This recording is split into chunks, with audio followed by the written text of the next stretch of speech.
Hello students, welcome to Knowledge Viewpoint. So today this is class 4th series in which we were doing poem Dragon Feast. So today this video will describe you the bookwork or the back exercise of this poem. So let us start. First, understand the poem. Complete the sentences about the poem. You have to complete the sentences. First part, if you want to feed a dragon, give them hot spicy food because dragons why क्यों हम उन्हें, अगर हमें dragon को feed कराना है तो हम उन्हें हॉट स्पाइसी फूड क्यों दें? Because dragons like all kinds of fiery food. Because जो ड्रैगन्स हैं उनको फायरी फूड बहुत, हर तरह का फायरी फूड बहुत पसंद होता है. So here I have written like all kinds of fiery food. Next, dragons like to finish their meal. Dragons अपनी जब मील फिनिश करते हैं तो वो किसके साथ फिनिश करते हैं? हमने पोएम में रीड किया था, they finish with the strongest mint. So with some of very strongest mints. I hope you understand A part. Next, B part. What do dragons like? Match the columns. You have to match the columns. So let us see. Spicy prawns in vindaloo. So this is first. One matches with E. Red hot chilies. So 2 matches with C. Pickled limes. So 3 matches with F. Here it comes 3. Sausages in mustard. So 4A. Next, peppered crab. Peppered crab. So 5 matches with D. So next, deep fried mangoes. Yes, so 6 matches with B. So here comes 6. So 4, 6, 2, 5, 1, 3 is the numbering for this match of the following. Next, find words in the poem that rhyme with these words. You have to find the words from the poem जो इन words के साथ rhyme करते हों. जैसे first है hot, तो it matches with got. Next, limes, तो it matches with times. Sauce, it matches with course. Next, work with partner. Write a word of your choice to rhyme with these words from the poem. तो आपको कुछ और words दे रखे हैं, same है, आपने rhyming words लिखने हैं from poem. First is toast. आप कुछ और लिख सकते हैं, जरूरी नहीं आपको पोएम में से ही लिखना है. पोएम में से आपको कुछ वर्ड दिए गए हैं, इनसे आपको राइमिंग करनी है, इनके साथ राइमिंग वर्ड बनाने हैं. Toast, coast, boast. You can write anything. So I have written coast. So coast. Crab, grab, scrap. You can write anything. I have written grab here. Next, mints, hints, tints. So you can write anything. I have written hints. Next, words that sound the same but have different spellings and meanings are called homophones. Write down the homophones of these words. Now you have to understand the word homophone. Homophones होते क्या हैं? जिन words के spellings तो different होते हैं लेकिन उनकी जो sound होती है वो बिल्कुल सेम होती है. जैसे अगर फॉर एग्जाम्पल आपको फर्स्ट दे रखा है wood, would.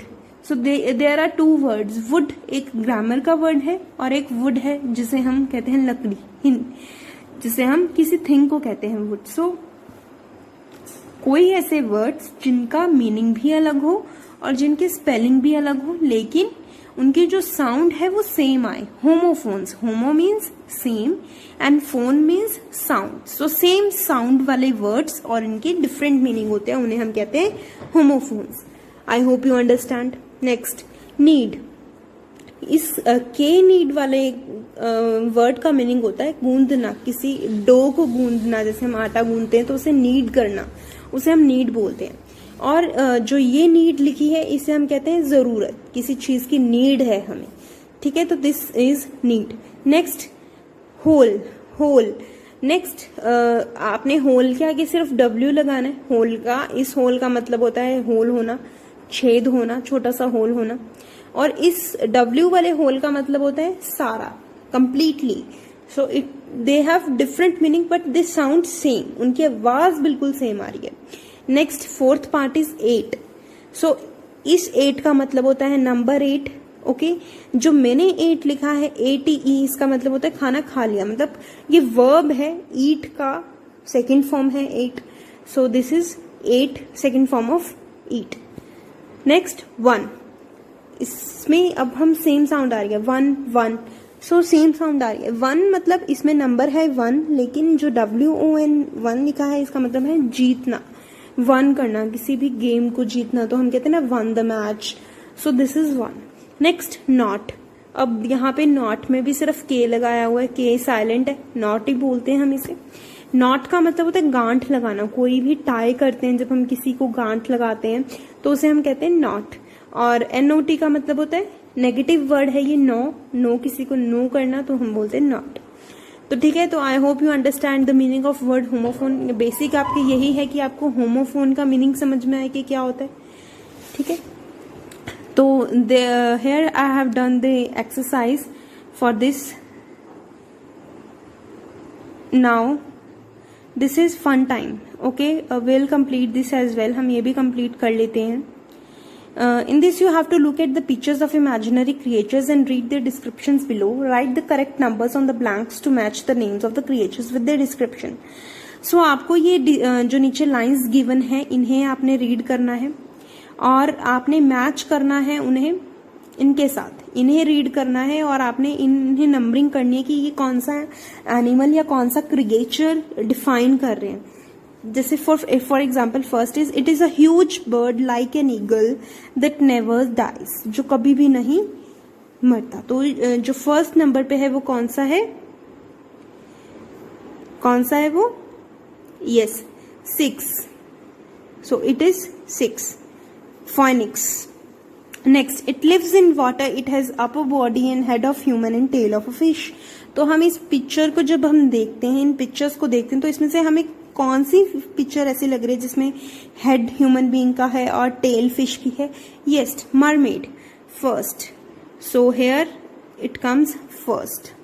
Next, it is a large reptile-like creature with wings and said to blow fire from its mouth. तो हमने बहुत सारे कार्टून्स में, बहुत सारी स्टोरीज में ये पढ़ा है कि अपने माउथ से फायर कौन निकालता है? Yes, dragon. So here comes 4.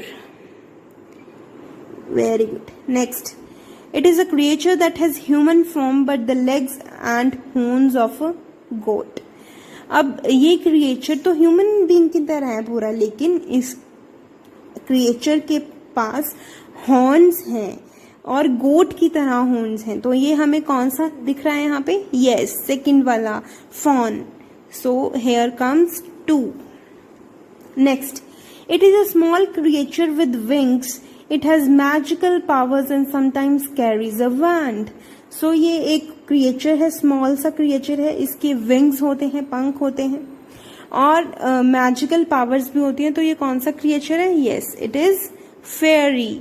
Very good. Next, it has human form with pointed years, it has magical powers and is mischievous. Human form में होता है और पॉइंटेड ईयर्स होते हैं, बहुत जो ईयर्स होते हैं वो बहुत शेप्ड होते हैं, बहुत कोनिकल होते हैं। तो ऑब्वियसली पूरे पिक्चर्स में से सिर्फ एक रह गया है हमारे पास, एल्फ। तो एल्फ होता है जो, उसे ही हम इस क्रिएचर के साथ डिफाइन करेंगे। I hope you understand, this is a fun time और activity for you, but okay, we have done this chapter, book work of this chapter. I hope you understand. Revise it, complete it. I will send picture of this exercise in your WhatsApp group, so do it from there and watch this video carefully and read the poem again. So thank you for watching the video. Please do like